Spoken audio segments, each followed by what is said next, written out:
Homer Simpson's Springfield may be fictional, but 34 states have a real Springfield. In 4 of them, basketball was invented. Lincoln built his career.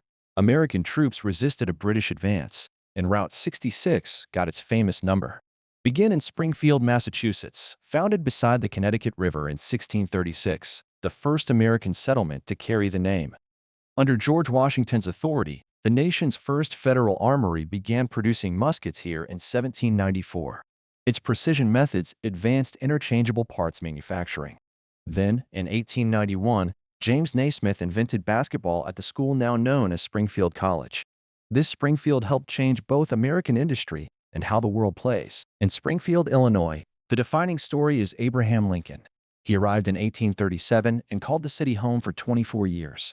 The house at 8th and Jackson was the only home he ever owned. From here, Lincoln developed as a lawyer and political leader before leaving for Washington in 1861. The preserved neighborhood and old state capitol still reveal where a prairie attorney became a national figure. In New Jersey, we mean Springfield in Union County. On June 23, 1780, American forces resisted a British and Hessian advance toward the Continental Army near Morristown. The attackers withdrew and burned much of the village. The Cannonball House, one of the few surviving buildings, preserves the memory of a battle that helped end major fighting in the North. Springfield, Missouri, left its mark with a telegram.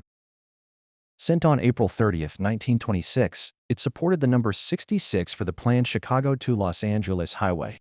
That document gave the city its claim as the birthplace of Route 66, a local message that helped name an American icon for Springfields, for chapters.